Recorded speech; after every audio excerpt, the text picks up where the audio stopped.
everything around you just gets crazier and crazier the further down you go in any endeavor you're taking seriously, whether it's an artistic thing or like a business thing or anything. If you're taking something seriously, it's bound to get crazier and crazier as you go. Past the judgment without home, past the judgment without home. Once you see, how can I hear? Once you hear, that's how I know.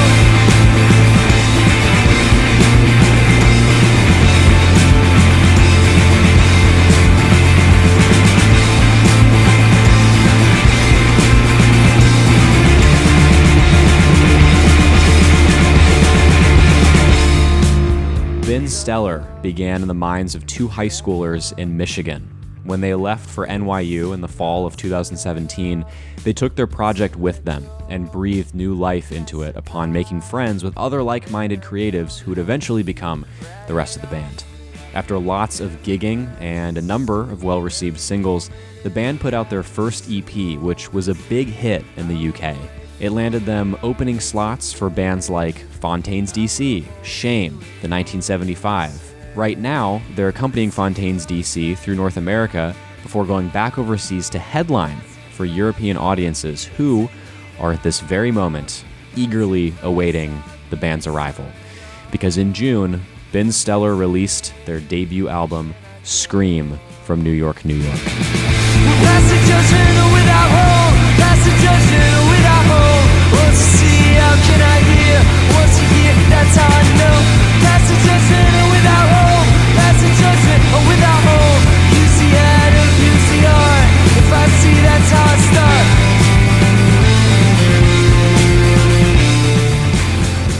As I mentioned, Ben Stellar are currently making their way through the States, opening for Fontaines D.C. I was lucky enough to catch them as they came through San Diego, and I did a quick interview with singer and founding member Sam Slocum just before the show. Yeah, I guess we can duck in here. All right, sounds good, man. We made some small talk about the awkwardness of the venue. It's funny, this side of it's like ridiculous. It's just weird that it's a strip mall, yeah. Yeah. We talked in a dimly lit corridor in front of a nearby gym. Tinted floor-to-ceiling windows showcased the sweaty weightlifters who would involuntarily be our backdrop for the next 15 minutes or so. Sam leaned on the hood of a stranger's car as concert-goers walked past us toward bouncers barking orders through megaphones. And a gentle breeze blew through the strip mall. I only mention this to preface my apology for the wind noise in the interview you're about to hear. I promise it gets better after the first 3 minutes or so. All right, yeah, so we were just talking about the canceled shows in Seattle, Portland, Vancouver. Not a great way to start the tour, but you guys made it work. Yeah. Drove all the way across the country for that bad news. Was that more out of like a need to play for the people who missed you, or was it more just like not wanting to waste that time? Combination? Yeah, it was a combination. I think we already were, everybody was like logistically kind of like losing money in that situation. Yeah. So it's kind of like a sunk cost. So you're kind of like, okay, well, we might as well. We're out here, and the other, it was like an instant reaction. Like we just were kind of like, okay, well, where are we gonna play? Because I know that like if I were looking forward to that show and then it got canceled, I'd still want like something to go to. So totally, yeah. The fact that we could do it for free was really cool, and tons of people came. So that's awesome. Or maybe not tons, but more than I expected. Yeah, for a show that's just thrown together. I think the Portland one came together in like a matter of hours. Is that right? Yeah, I think it was like 12 hours. Something like that. Yeah, really cool. The DIY communities in both of those cities were crucial. Oh, absolutely. Yeah. And speaking of which, I think you found some time in Seattle to do some writing. Is that right? Yeah. We had to demo out some things because we're in the process of writing the next record.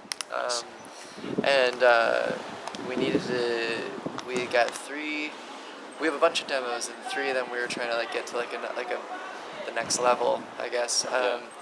And then we're kind of always writing. We have an acoustic with us on the road and stuff. Awesome. So I've been like writing like pretty much every day. And so is that something? Because I know a couple songs from this album actually came together while you were on the road. I know, let's see, I think it was All in One came together when you guys were touring with Shame. Yeah. Do you guys write a lot on the road, or do you try to? We do it more now. We used to not, and I think that's probably how that goes. Is the further along you get, you have a little more time. But we're still. I mean, we're driving ourselves this tour, and we're, sleeping at friends' places when we can, and hotels when we can. So it's still very much like a DIY thing. Yeah. I mean, not like totally DIY, not as DIY as it used to be for us, but Yeah. it's still like, but we have a little bit more time now to like write some stuff, and so that's why we have the acoustic with us. And on the Shame tour, that was our first foray into it. But the reason why we did that is because we had to, because we had a deadline for the album was being recorded in August, and that was in May, and so we didn't have much time. And so like we took that tour because it was a great tour to do, but at the same time, fuck, like we have to finish, so it's kind of crazy that we did it. I didn't know how we were gonna pull it off, but you did it. That's how this always goes. Yeah. It's a constant thing of like, I don't know how I'm gonna do this, and then you somehow you pull it out. Yeah. That's how it feels right now. It was at this moment I noticed the audio levels spiking from the wind, and we repositioned ourselves to avoid most of the noise. No, that's okay. Most of the noise. Okay, you've toured with Shame. I think this is your second time touring with Fontaines. Is that right? Kind you've played of. with them We played with them. before. We did 3 shows with them, but this is the first proper tour with them. Okay, and you've opened for just some really cool bands, Idols. Okay, I'm going to take the moment to. This is not your fault because Okay. everybody's saying that. I don't know what it started with. We have not toured with Idols. Okay. But everyone's been like that somebody typed that somewhere. And I don't want to keep rolling with it. Because, yeah. It was in quite a few places, and I was like, did they? Yeah, no, we haven't. Okay. So if maybe either don't mention it or make a point of correcting it. I'll just leave this in. Okay. Yeah. This is all. Is this all audio? Yeah. Okay, cool. You're not going to transcribe. I guess I forgot to. That's fine. Ground rules, but it's you're a good. podcast. Okay, got it. So it'll be audio. I'll definitely do some, editing, touch-ups or whatever. Yeah, no, that's fine. That's fine. No, yeah, you can include that then, because that'll make more sense for people. Because I don't want to get like accused of trying. Of course not. But I wasn't going to correct Cheryl Waters on air. She said it, and I was almost said something. But nah, she's not the one to correct. That's understandable. And I think it probably comes a lot from I know you guys are considerably bigger in the UK and in Europe than you've managed to get in the US so far, which is impressive. Obviously, releasing that first EP on So Young, I'm sure, was kind of what did that. And so I'm guessing that's just kind of where the confusion probably came from. Probably. But no, I appreciate you correcting the record. Yeah, no worries. So, but does touring with such cool bands, minus Idols, shape the band at all? Not necessarily in terms of songwriting, but just how you approach, seeing how these bands approach these tours. Do you think that rubs off on you? Rubs off on us in terms of just in general? Sure. Yeah, how you approach tours, or maybe how you think about the future. Definitely. It's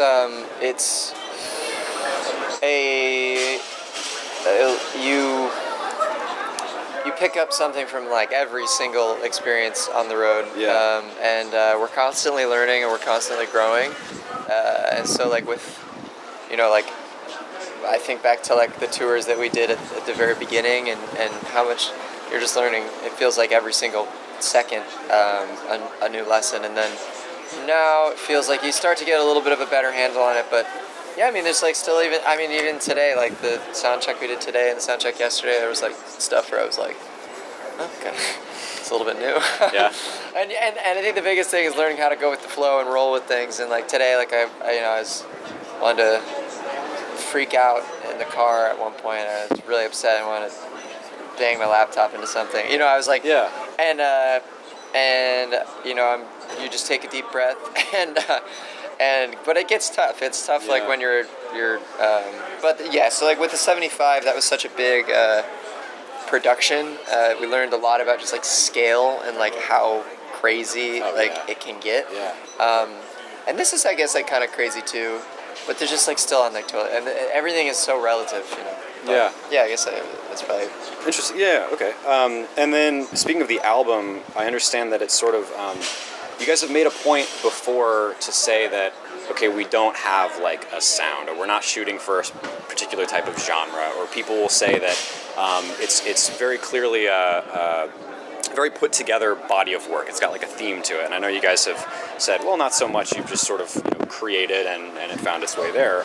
But lyrically especially, I know that there is a very clear through line. And so was that something that you found yourself kind of forcing, like coming back to, or was it more just naturally happened that way? It was a conscious thing. This guy and I are often having conversations about the theme. Yeah. And like for this record we're working on now, like there's conversations of it. It doesn't really feel like we're pushing it. It's just kind of like he and I have always sort of had that, he and I have been best friends for like 12 years, so we've got that relationship where, we talk about the dumbest shit imaginable, and then you also like get into some pretty deep conversations, and the deep conversations is what we choose to put into the music, I guess. But for the first record, that was like something we were talking about a lot, about language and words not being enough to convey how you feel. Yeah.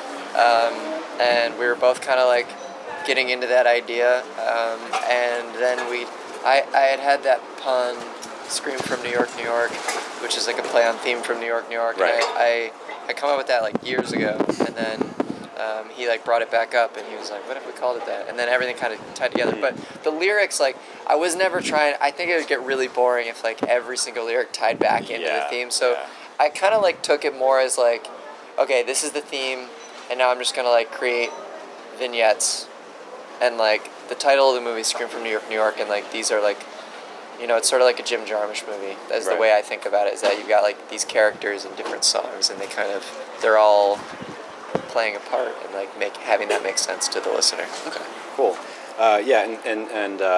Thematically with the lyrics coming together that way, I was talking about through lines before. There's a theme lyrically, but I was wondering, being one of the founding members, have you seen any similarities between like what you guys did at the very beginning to now? Is there still that sort of semblance of what you guys used to be, or not so much?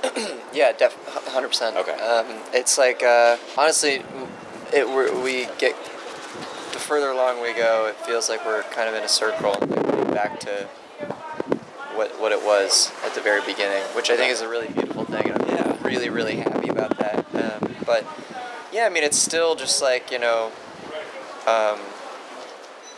was talking to somebody about this the other day who's like in the film world, and he's in like, was talking about just like so much is, everything around you just gets crazier and crazier the further down you go in any endeavor you're taking seriously, whether it's an artistic thing or like a business thing or anything.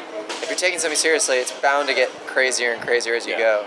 And you can respond to that one of two ways, and I think like the way that we've responded to it, which I'm very proud of, and I think it's like why we have like a shot, is you gotta just like take that for what it is and just continue to like just focus on what it was at the beginning. And like for us, it's music, and it's making songs, and it's like somebody like will be like, hey, I have this thing, maybe it's like 10% done, or maybe it's like a fully fledged song, but and then you just show it to another person, and maybe that'll be Sky showing me something, or me showing Nico something, or you know what I mean, like it changes, but it's it really is like that collaboration. It's just that spark when you're like working with somebody else, when it's the right person. It's just the best feeling in the world. That's cool. That's really cool. Yeah. So just a couple more quick questions here. Yeah, that's fine. So it's been talked about exhaustively. You guys are a New York band. You kind of arrived there right when the really great sort of underground indie scene was pretty much dead. Yeah. But you guys have, I think, expressed in the past about how that was almost a good thing, because you guys weren't feeling necessarily influenced by other bands or entities or anything like that. Yeah. Is that, do you really believe that, or is that just sort of like a way of putting a positive spin on No, I do really believe that. Okay. I remember, because Sky and I, we were playing in high school under the same name, but it was with three of our old buddies. Okay. From like, when we were in middle school, etc. And we would play up at University of Michigan. and I remember we were playing the show, and this band from New York was coming through. They were called Climax Landers, and they were like in like the DIY like club scene and like that whole world, but which was totally foreign to me at the time. I had no idea about any of that, but I remember Charlie Dorr Young, who ran the Glove. He was in Climax Landers. I was talking to him. I had no idea who he was, you know. And we told him, yeah, we're moving to New York, we're going to NYU, and he was just like, why the fuck would you ever do that? That's such a bad idea. And Scott and I were like, oh no. And then we went, and we Silent Barn closed the week we got there. I think is the way the story goes at this point. And yeah, it felt like we just missed it or something, and we were pretty bummed out about it at first. We were just like playing. We were getting gigs here and there, but it wasn't like a good feeling. Like it didn't really feel like we belonged.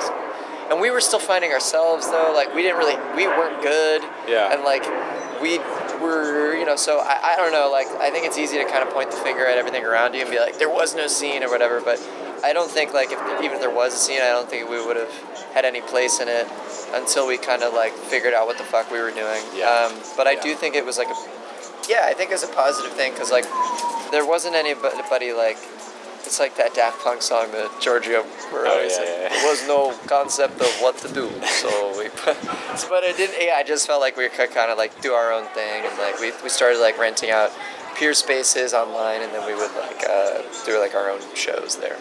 And you mentioned NYU, of course. Most of you, I think 4 out of the 5 of you went to NYU, not met there necessarily. That was all of us. We all went. Oh, okay. Yeah. All right. Thank you again for correcting the record. You're good. But yeah, you, not to be creepy, but I noticed that you had a specialized degree in the relationship between music and politics. Is that correct? I'm really curious, has that affected your writing style in any way? Yeah, I don't know if no, it has. I think more specifically, it was a critical writing degree with a focus in politics and music, and so I was reading a lot of essays and writing a lot of essays. So sometimes still when I'm like working on a song, I'll essay out like what the song's about. Not like full on, like sure. I'm not gonna do like the whole, you know. But I love the essay format, and I love getting into like writing an essay, because it just feels like painting. Yeah. You know, I don't know. I love it. I'm a big writer. I totally agree with that. I love John Berger. He's like a big guy for me. Yeah. And yeah, I mean, like, I guess like I was taking some theory courses, and so like there was like really critical thinking that I developed like in those classes. I think like helped me a lot with like how I'm kind of like how to sort through your experiences and how to apply them outside yourself. Yeah. So like and then looking at people that have done that in the past, like whether it's like in music or in entertainment, or like people that like take pop culture like pleasurable experiences and make it a political thing. I mean, I don't really do that necessarily, but I definitely like try to like run with that concept, and even if I'm not applying it to like a fundamentally like political topic, like I feel like I guess I've like done it a little bit here and there, but I'm just trying to like take a feeling and then like put it out into the world in like in a way that makes sense, and like that shared experience, and like sort of now I'm rambling, but no, it's a hard thing to do. Yeah, so that's a great question though. I haven't been asked about that in a minute, so it's fun to put that hat back on. No, I'm good as long as you got the time for it. So yeah, totally, man. Okay, but yeah, speaking of, we are almost to 15 minutes. That's right. I'll just ask one more question. Sure. You know, so you're still very much at the beginning of this tour, so you still have to finish it out. It's all super exciting. You're heading to Europe after this, right? That's right. To do your headline tour. Yeah. It's a lot of stuff. What's next, I guess? So we got as you said, a bunch of touring, and then we're like definitely like bitten off like a solid chunk of like the next record. So I think we're gonna take like the few months over the winter to go deeper into that, and awesome. Then And yeah, there's more dates like coming up like in the new year. That'll be announced like sometime soon. Cool. But I'm not at liberty to say right now. And Fair then and yeah, we're getting back in the studio and then putting out another record. Playing the game. That's awesome. Yeah, man.